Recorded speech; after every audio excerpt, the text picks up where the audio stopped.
ministre Billy Sassa, bonjour. Bonjour, merci monsieur le journaliste.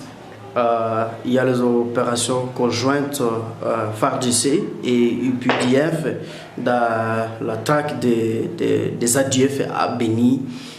Quel est l'avantage et les désavantages de l'armée étrangère au Congo, en fait, à l'est de la RDC? Merci beaucoup pour cette question, parce que la question de la présence de l'armée ougandaise sur notre sol intéresse. Et ça intéresse sur plusieurs points, parce que je voulais mener mon analyse sur presque 4 points. D'abord, en tant que juriste, j'aimerais revenir sur le point juridique. Et sur le point juridique, devant la Cour internationale de justice, la RDC avait gagné l'Ouganda. On avait condamné l'Ouganda à nous payer 110 milliards de dollars et pour dédommager la RDC par rapport aux atrocités qui s'étaient vécues ou qui s'étaient passées, s'il faut me le dire, au niveau de Kisangani, entre le Rwanda et l'Ouganda. Parce que le Rwanda n'est pas encore un État parti à la Cour pénale internationale, même à la Cour internationale de justice, parce que cela avait assez trop de difficultés. On a condamné l'Ouganda à payer à la RDC 10 milliards de dollars. Et jusqu'aujourd'hui, à 2021, à l'heure où je vous parle, l'Ouganda n'a pas encore payé cet argent. Ce qui veut dire que l'Ouganda nous doit.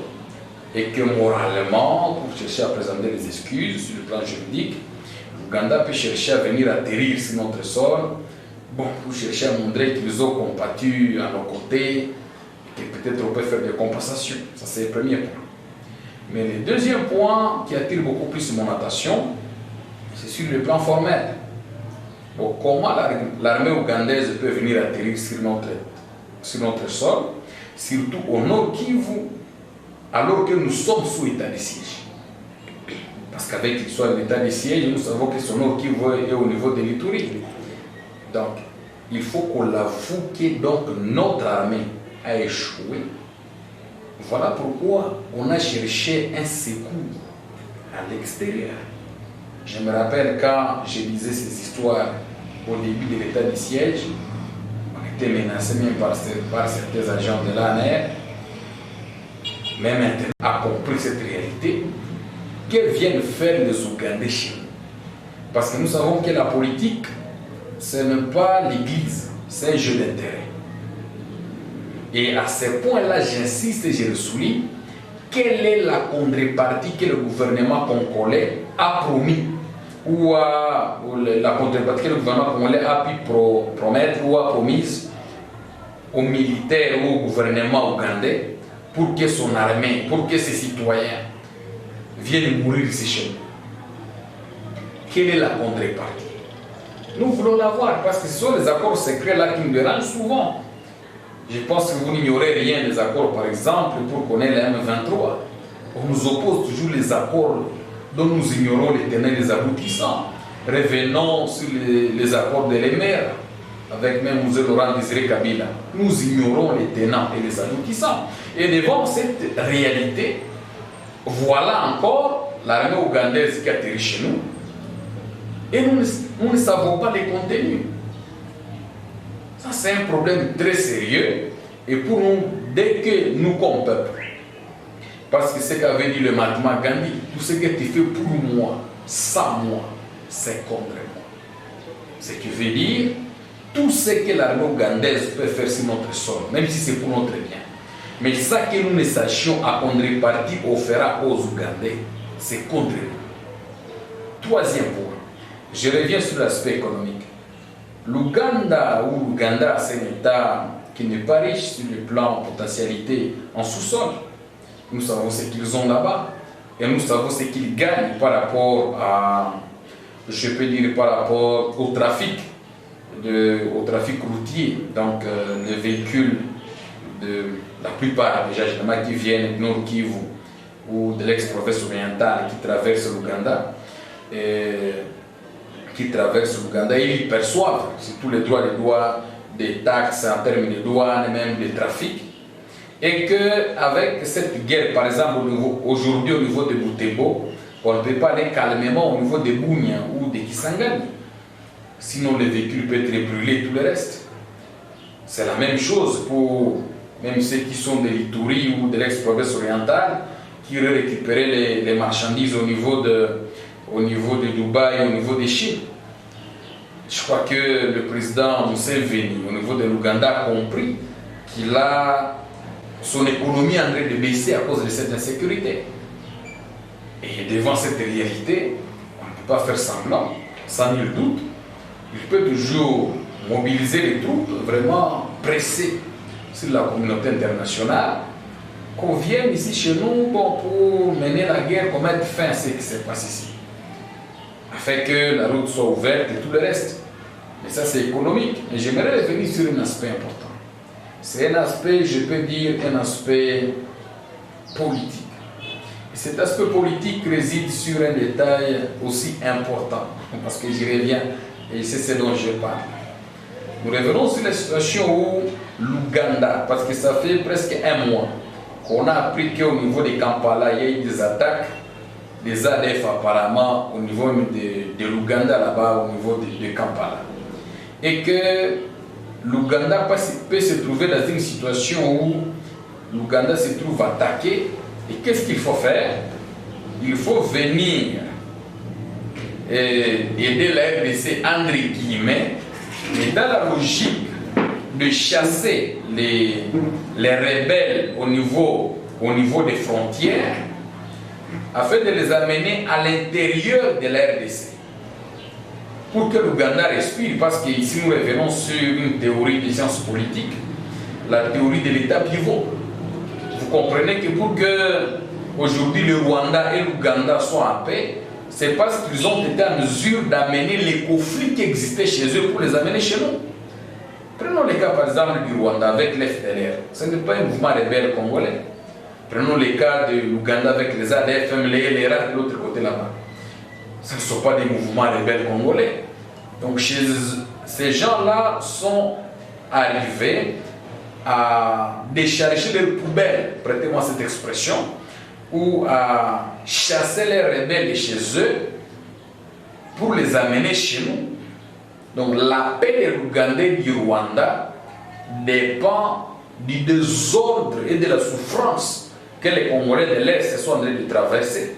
Et donc devant cette logique, vous comprenez que pour être assez clair et précis, on peut dire que la stabilité de l'Ouganda et du Rwanda a pour gage la souffrance des Congolais de l'Est. C'est comme ça que l'Ouganda peut venir intervenir à tout moment. Présentons nos excuses. Donc il peut venir intervenir chez nous, pas par humanisme ou par amitié, parce qu'à la politique il n'y a pas d'intérêt, mais tout simplement parce que l'Ouganda sent que nous voulons ramener son désordre chez lui. Ça, c'est un fait précis et vrai. Et c'est un élément qu'il faut tenir et prendre très au sérieux. Il y a un autre élément toujours sur le plan politique, parce que j'aimerais revenir.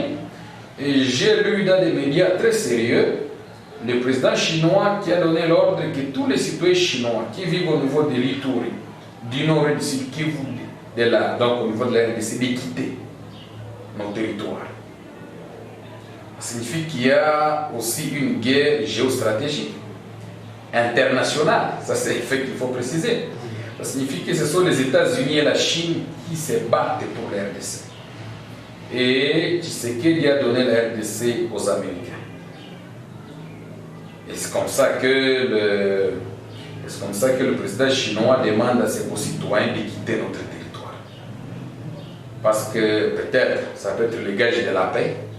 Je me rappelle quand je le disais dans les médias, j'échangeais avec certains amis de l'UDPS qui ne voulaient pas digérer cela parce qu'ils disaient que il y a beaucoup de gens qui disaient que le président Kabila, c'est lui qui était, Joseph Kabila, on disait que c'est lui qui était à la base de l'insécurité, il était à la base des massacres de Béni.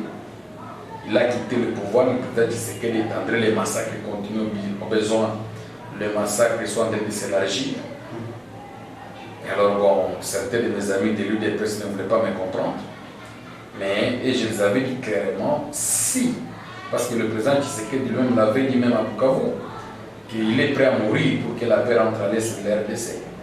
Il a dit plusieurs fois qu'il se sentira président lorsque la paix reviendra à l'est. J'ai dit à mes amis de l'UDPS que si le président Tshisekedi finit son mandat de 5 ans sans que la paix ne revienne à l'est, ça signifie qu'il a bâclé son mandat.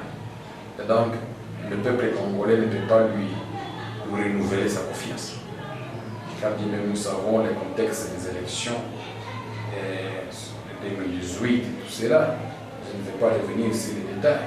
Mais ça, quand même, on l'a toujours dit et ouvertement.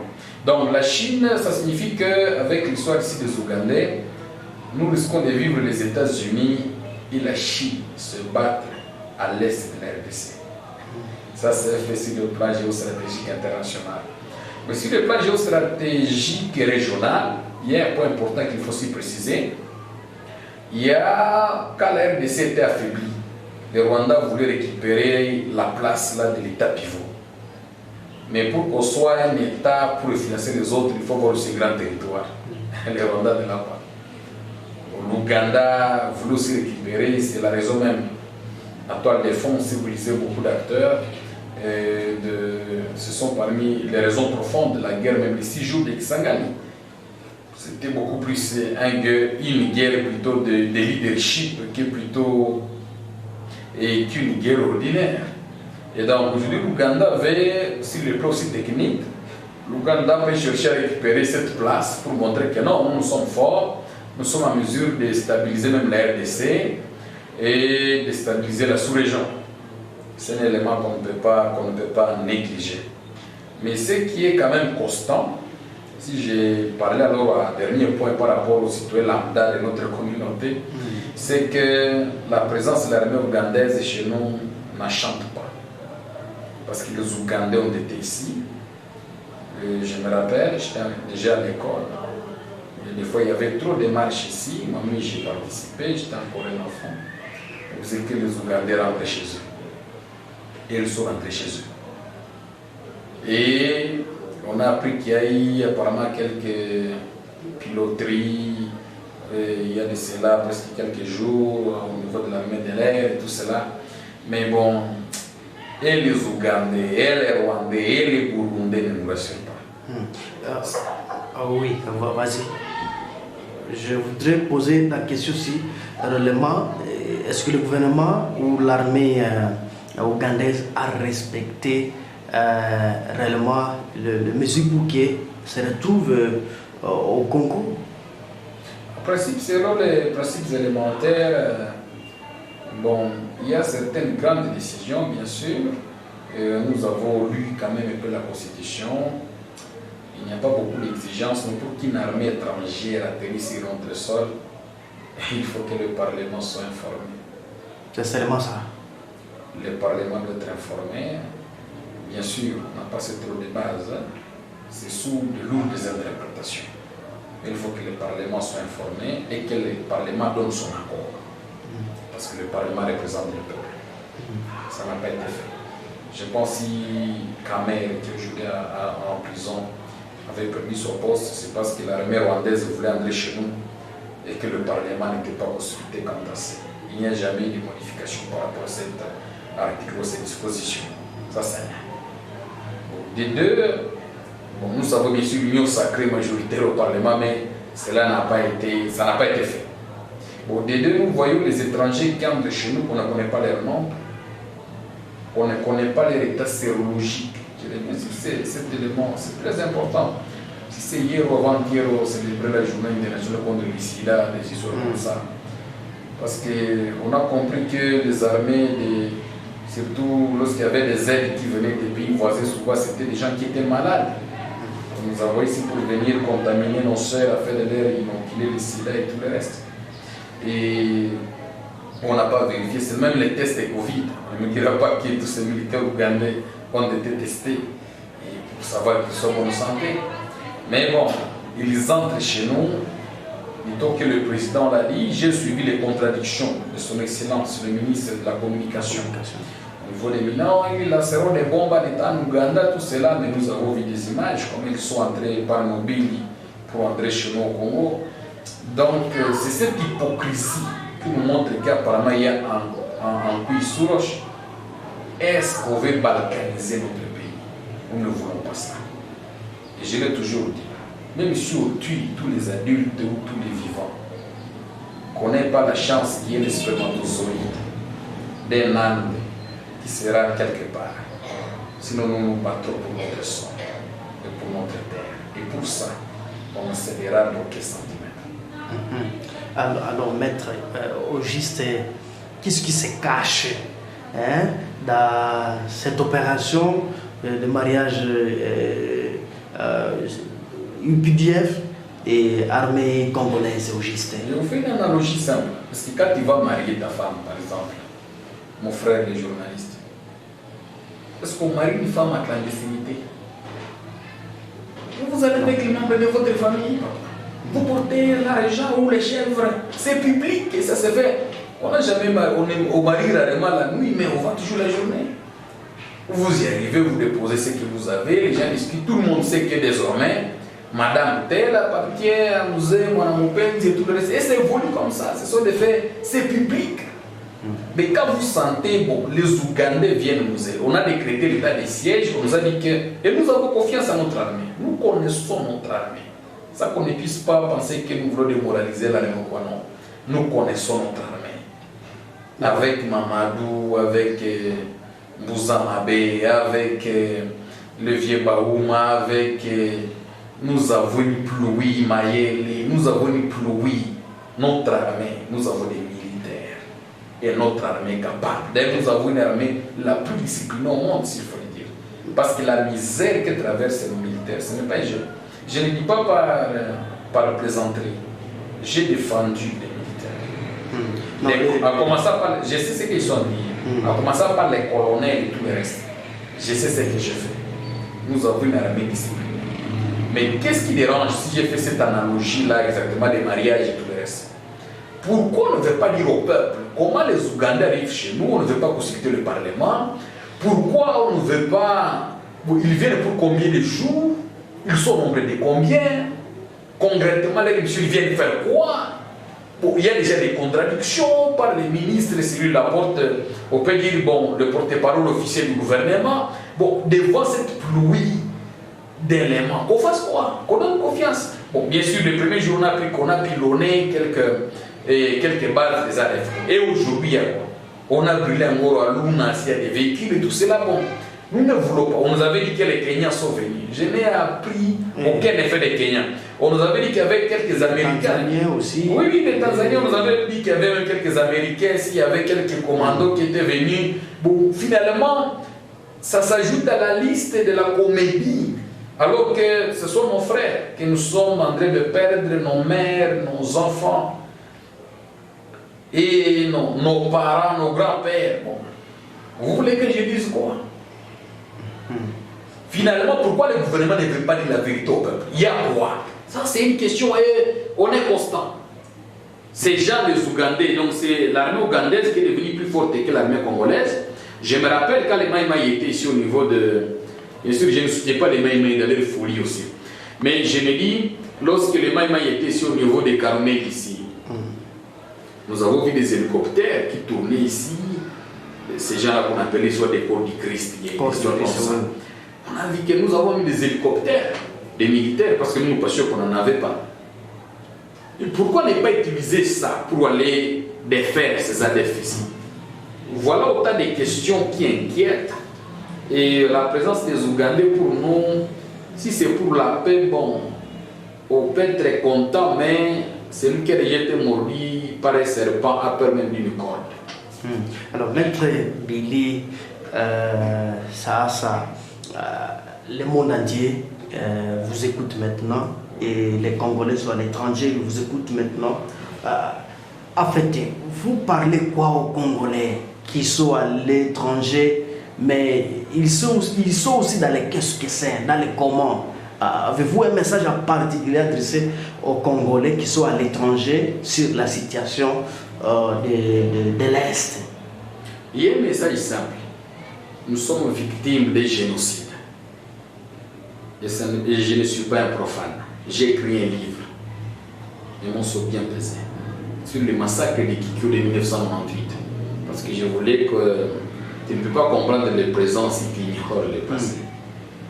Et dans cette réalité, géographiquement RDC, on connaît quand même là où chaque peuple reste. Si vous cherchez les Louba, vous n'allez pas les chercher au niveau des Isiru. Si vous cherchez les Ngala, vous ne viendrez pas les chercher à Fizi. Bien sûr, en tant que Congolais, nous avons le droit de vivre partout en RDC. Mais quelle est la réalité? Géographiquement, chaque peuple a ses racines ou a ses territoires ou sa province. Et les grands noms qui vous connaissent que ce sont les Nandes qui y vivent. Et c'est eux qui influencent aussi une grande partie de l'Ituri.